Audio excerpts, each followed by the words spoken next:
Welcome back. Chapter 44, Ruth. I lie in bed feeling strangely immobile. Catherine has diagnosed me with a mild concussion, which may account for the condition I'm in. I'm not experiencing any pain though. I don't feel much of anything. I'm suspended in an eerie, detached state. James is dead. Catherine killed him. These two staggering facts overload my brain.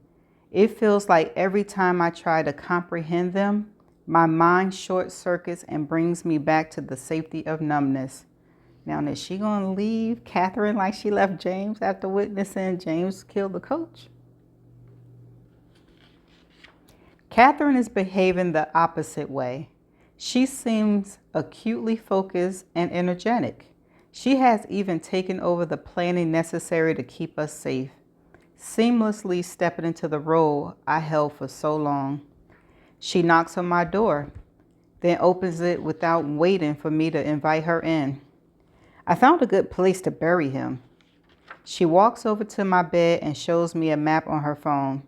We'll need to drive to West Virginia tomorrow. We should leave as early as we can. It'll take us all day. She's had everything planned, down to the shovels we'll buy at Home Depot with cash, the old sheet we'll need to drag James through the woods, and the gloves we'll wear to prevent any transfer of DNA. She sets 2 white pills down on my nightstand next to a glass of water. Here's some more Tylenol. You can take it now. Do you need another ice pack? I'm fine. I'm going to try to sleep.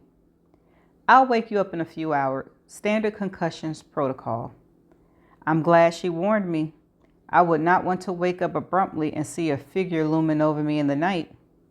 Catherine turns out the light, plunging my room into darkness, then closes my door. I don't believe in ghosts, but as I lie there, my body feels boneless and weak. I swear I sense a vapory presence. It's my imagination, I tell myself. Or maybe it's my conscience. How will you feel after you stab me, Ava? Will you regret it once you see my blood? Will you try to call an ambulance to save me? James had asked as I pointed my knife, preparing to stab him. He was referring to Coach, of course. James knew I wanted to call 911 that night while Coach was still clinging to life. No, I answered James in my mind now. I had a chance to save you, but I wanted you to die. They are both gone now, Coach and James. It is finally over. I sleep for what feels like only a few minutes, but when I check the time on my phone, I see I've been out for a couple of hours. My headache has abated. The Tylenol is doing its job. I lie in bed for a while as my mind begins to drift, dipping in and out of memories, skimming as lightly over the years as fingers moving up and down the keys of a piano. I remember James handing me a glass of water with a slice of lemon in it that first night at the restaurant.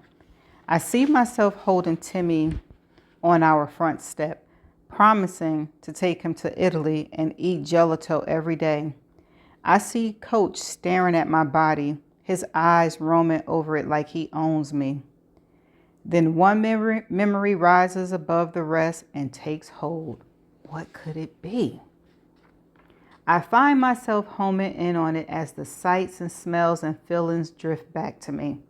My purse is on the floor beside my bed, so all I have to do is turn on my nightstand lamp and lean over to extract my notebook and pen. Then I begin reliving that long ago day. It's another entry, y'all. I've been missing for several months when I took a Greyhound bus to Baltimore. I crossed back into Maryland for a single morning because I had 2 letters to mail, and I didn't want the postmarks to reveal I was living in Pittsburgh. I felt nervous about traveling so close to my hometown, but I desperately needed to convey these 2 messages. Plus, my pregnancy was aiding my disguise. Now that I was entering my 2nd trimester, I put on a few pounds and my face looked a little rounder. My shorter hair helped with the illusion that I was older too, but I suspect the real reason people thought I was an adult, was because I was so different on the inside. I felt like I'd aged more in 3 months than I had in the previous 3 years. On that crisp night, late November day, hold on, I'm back. On that crisp late November day, I splurged on a locker at a bus station to store my duffel bag. I brought nothing with me other than the letters I'd handwritten one night in my Target, using sheets of blank white paper from the office supply section and a blue Bic pen I'd borrowed from a cup by the cash register. I bought 2 first-class stamps at the post office and sealed each letter in an ordinary white envelope. I used my left hand to print the address so the handwriting wouldn't resemble my own. I stared out the window as we rolled past the border of Pennsylvania and the sun crept higher in the bluebird sky. My hand rested on my stomach, on you, for most of the ride. Whenever I felt fear or despair, your presence always steadied me. When I arrived in Baltimore, I stepped off the bus and walked down the sidewalk, aimlessly choosing a direction. I'd only gone a few blocks when I spotted a mailbox. I slipped the first letter into the wide mouth of the mailbox and watched as it was swallowed up. My father was smart and detail-oriented. He would notice the date on the postmark matched my birthday. My note to my dad contained 2 words, a kind of code to let him know I was alive. Te quiero. I don't know if I'm saying that right, but it's Spanish. My second letter wasn't to Timmy or to anyone else I knew well. I wrote it to Rosie from my Palm Squad. I'd only had one real conversation with Rosie. It occurred on the afternoon I came out of Coach's office and found her waiting by my car with my backpack and water bottle. She frowned as she peered at my face and asked if I was okay. Sure, I replied. I may have even smiled, but Rosie kept staring at me. She started to say, "It's just that you look like," but her words trailed off and I took my backpack from her and tossed it into my car. I stretched out my hand for my water bottle, but she didn't let go of it immediately. We stood there, our hands linked by the plastic bottle, her gaze searching my face. I desperately wanted to get away. I was on the verge of splintering it into a million pieces, and her kindness felt like a mallet bearing down on me. Something was changing in Rosie's expression as she stared at me, like she was working out a problem, teetering on the cusp of a solution. I kept smiling, even though my lips felt strange and rubbery. I finally asked her what I looked like because I couldn't stand the overpowering silence. Rosie let go of my water bottle. Her hand flew up to cover her mouth. She told me I looked like her sister did when Coach came to their house to visit. My hands began to shake. Violent trembling spread through my body until I felt as if it would tear me apart, as if shards of me would go flying in 1,000 different directions. Rosie's sister, Marie, was a year ahead of me in school, but she dropped out at the beginning of her junior year after she almost killed herself by overdosing on pain medicine. Everyone at school knew Marie's story. She'd been a good student and a guitar player, but all at once she seemed to self-implode. She started cutting herself. People could see the wounds on her arms, and she quit playing guitar and began using drugs. My voice sounded alien, even to my own ears, when I asked why Coach came to the house to visit Marie. Rosie told me it had been happening even before Maria quit school. Coach took a special interest in Maria because she was so musical. Their mom was grateful and said he was like a father figure. A sob tore itself free from my throat. Tears began to stream down my face. I cried out to Rosie that she couldn't ever let Coach in their house again. Then I climbed into my car, slammed the door, and sped away.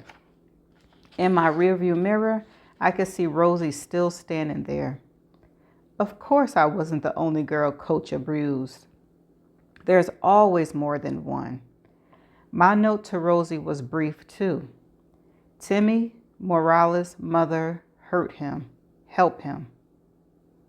That long ago day when I saw Rosie on the street in Lancaster, she told me she heeded my plea. She helped protect my brother. When I think about the brutal way Coach died, I remind myself of this. He will never again touch Maria or any other girl. It helps. That's the end of chapter 44. Chapter 45. Catherine. 1 week later. I pulled the final drinking glass out of the packing box labeled kitchen and unwrapped the sheet of newspaper cushioning it. I set the glass on the lowest shelf of the cabinet next to the refrigerator and closed the cabinet door. That's my last box. I break it down, then lean the flattened cardboard against a wall with a half dozen others to bring down for recycling. I blow a strand of hair that has escaped from my ponytail off my face, then put my hands on my hips as I glanced around my studio apartment. It's a quirky, pleasing blend of old and new. Tall, double-hung windows welcome the sunshine and late afternoon breeze, and a tiny balcony had just enough room for the wrought iron table and 2 cafe chairs I found at the secondhand store. In the wintertime, my place would be snug and cozy with its small gas fireplace and steel gray, elegant radiators. I used my last paycheck from Sunrise to splurge on a deep, impossibly soft, dusky rose love seat that I put in front of the fireplace. I also assembled a tall IKEA bookshelf and moved in my bed and dresser from my mother's apartment. There's plenty of time to add more photos and knickknacks and books to my new shelf and to pick up a funky lamp or two at a flea market. There's room for me to grow in this apartment. I open the double French doors to my balcony and step out. It's a balmy, beautiful Saturday afternoon. Below me, people mill about on the cobblestone street and happy notes of reggae music play in the distance. My new place is in Fells Point, only a block from the water. Cafes, funky little stores, and bars are all within a stone's throw. There's a raw vegan restaurant around the corner and a coffee shop called The Daily Grind I know I'll be frequenting often. My apartment isn't far from Hopkins, where I start work on Monday at 8 a.m. sharp. Tonight, I decide I'll venture out and explore my new city. Maybe I'll head to the Inner Harbor and find a restaurant with outdoor seating. There's also Little Italy if I decide I'm in the mood for a bowl of homemade pasta. Or I could just find a neighborhood place somewhere with beer on tap and crispy French fries and a good veggie burger. I guess I'll see where my feet take me. As I pass my bookshelf on the way to my closet, I pause. The old picture of my mother as a teenager and me as a baby, the one she framed more than 20 years ago and gave to me, is off-centered. I move it an inch to the left, balancing it, then step back. Better, I think. I love my mother, but I'm still angry with her. It isn't the kind of quick, hot anger that boils away with a speed equal to its formation either. I understand my mom was faced with impossible situations and choices. I also believe she could have done things differently. But now I've broken free from the old secrets that ruled both of our lives. I intend to call my mom once or twice a week, but I'm going to wait a while before I invite her up for lunch or dinner. I need distance from her. It's time for me to get acquainted with myself as an individual, to finally chart my own course. I walk to my closet and open the door and pick out a black sundress that leaves my shoulders bare. I pull off my sweaty t-shirt and unbutton and step out of my cutoffs, deciding to take a cool shower before I head out for the evening. I'm 24 years old and my life is opening up before me. Maybe I shouldn't feel so carefree right now. 4 days ago, I took a man's life. And not just any man. I killed my biological father. My mother and I buried the body in a remote wooded area in West Virginia. My mother was still pretty weak, so I dragged it away from where we parked off the highway using an old sheet as a sled, taking frequent stops to catch my breath while she followed. My mother got physically sick when I dumped the first shovelful of dirt onto Jack, even though I covered his face with the sheet. I guess she'd hit her emotional limit. Burying him was too much. I told her to go back to the car. I could handle it alone. Afterward, she was quiet the whole drive home. Those final few days in our apartment, I kept catching her staring at me as if she was trying to gauge how I was affected. She asked me lots of questions. She wanted to know if I was experiencing any PTSD. No, because she's James' child. If I wanted to find a therapist, and yo child. If I had nightmares. It's almost like she's worried because I'm not more upset. Like she wants me to cry or to stop eating or wake up in the middle of the night screaming. Maybe she thinks I'm suppressing my emotions, but I'm not upset or traumatized. Quite the opposite. There's a new sensation thrumming through me, a high-pitched kind of thrill that makes me want to leap out of bed every morning. Maybe every young woman who moves to a new city and embarks on a fresh, wide-open life feels this way. My conscience is sparkling clean. James would have killed my mother if I hadn't stopped him. I did what needed to be done. I sleep well at night. Okay, Catherine. She says she sleep well at night. Don't worry about her. She all right. Okay. That's the end of chapter 45. Chapter 46. Ruth. The field where I once flew a kite with my dad and Timmy is nearly empty at dusk, but I swear I can almost hear the jingle of the ice cream truck from long ago. In the distance, I see a man walking his dog and a group of women jogging on the paved trail that cuts through the wooden area bordering the park. I stand alone beneath the branches of a giant oak tree in the center of an expanse of emerald grass. It's the same tree where Timmy got his kite caught long ago. I look up high into the branches, searching for an old scrap of red and white striped fabric. But even though I crane my neck until its muscles grow tired, all I discover is a chattering squirrel. When I lower my head, I see the man with the dog walking towards me. The animal, a cute mixed breed with black spots on it with white fur, is pulling at the leash, like he knows the man's destination and wants to hurry him along. They draw closer. I straighten up and remove my sunglasses with a hand that has begun to shake. My heart is pounding so hard it's almost painful. Just say hi. That's what Catherine suggested when I told her I was going to have this meeting. I thought about not mentioning it because she moved a couple of days ago and I didn't want to layer on more things. I didn't want to layer one more thing on top of all she has dealt with recently. But I don't want to keep amassing secrets between us. The man is very close now. I can see the sprinkling of freckles across the bridge of his nose. He's staring at me intently, his eyes searching my face. Then his face breaks into a smile. I have always loved Timmy's smile. Oh, it's Timmy. Hi, I say. He stops a couple of feet away. It's really you? His smile slips away. He keeps staring at me. And now I can't tell if he's angry or numb or if he has truly put me in the past. My throat thickens as unshed tears prick my eyes. I have so much to say to my little brother, but this is the most important part. I am so sorry I left you. He looks down and rubs the toe of his sneaker in the dirt, back and forth.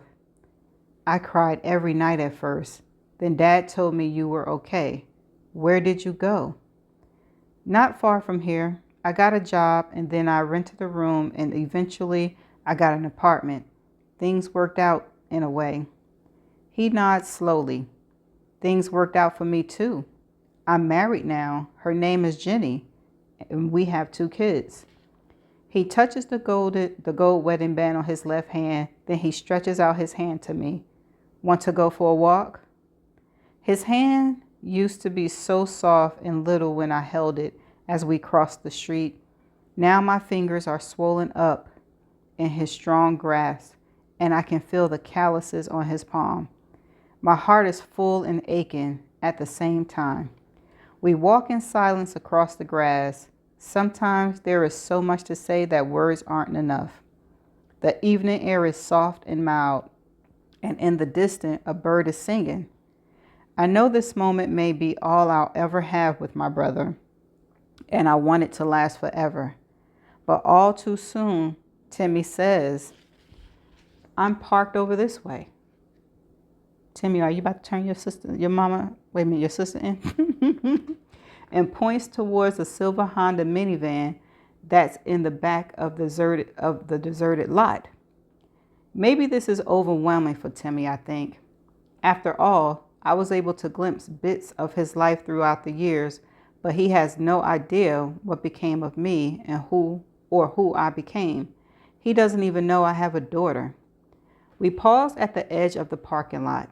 Even though I have on a hat and it's growing dark, I'd rather stay away from the lights ringing the space.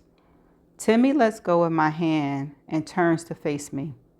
If you ever like to get together again or just talk on the phone, I don't want to pressure you or anything, I say haughtily. My heart sinks as Timmy's forehead creases into a frown. I know it's a lot, me showing up after all this time, I continue. I don't want to intrude. That's why I reached out to you first instead of Dad, because I thought maybe you could ask him if he wants me to call. But I don't want either of you to feel like you owe me anything. And we can't tell anyone about this. I have to stay hidden because the police will still want to question me if they find me. So I get it. You have a family now, so you probably don't want to risk anything. I can't stop babbling until Timmy brings me up short by saying, Ava. The words dry up in my mouth. Timmy is shaking his head and my body clenches as I await his verdict. My son's middle name is Mateo. I smile because that was the middle name I would have picked if Catherine had been a boy. Good choice. And my daughter's middle name is Ava. A sob wrenches free from my throat. Tears pour down my cheek as Timmy wraps his arms around me, hugging me so tightly it's hard to breathe. I'm hugging him back just as hard, feeling my brother's body shake as he cries. I'm sorry, Timmy. I am so sorry. Then I hear a car door slam shut. My head jerks up and I look towards the parking lot. A man has exited from the passenger side of Timmy's minivan and is running towards us. I am rooted to the ground as I stare at him in disbelief. His once broad shoulders are slightly slumped with age and white is woven through his black hair. But when my father throws his arms around me, I can still smell his old spice. I told Dad I was coming to see you and I couldn't keep him away, Timmy says. Time collapsed. I'm a girl again, back with my family. My father is whispering my name over and over like he can't believe it's me. I love you, I tell them, and they repeat those sweetest of words back to me. My father finally leans back and studies me, like he's engraving a picture of my face in his mind. I do the same. New lines creases my dad's skin, and he has a little scar on his chin now, but he is gazing at me as if I'm still the daughter he loves, as if he never stopped loving me. He reaches out and gently wipes the tears from my cheeks. I sent you prayers every single night, my dad tells me. I think of Wild World playing on the trucker's radio. and the night cleaner at Target who concealed us, and the man who brought Catherine and me dinner on that cold December evening when we were hungry. I whispered, they worked. And that's the end of chapter 46. Okay, it was sweet. So James is dead. Yep, they confirmed it. They buried the body. I don't know why Ruth thought Catherine would be bothered, because she got both they crazy in her. She got both they crazy in her. And yeah, so it ended nice. It ended with her reuniting with her brother and father. I kind of thought that Timmy was about to set her up for a minute, but he didn't. Anything else I want to say about it? I don't know. I mean, it's the end of the book.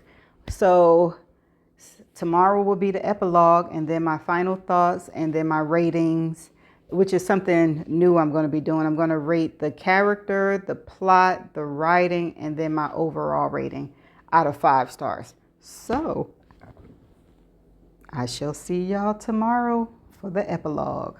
Bye.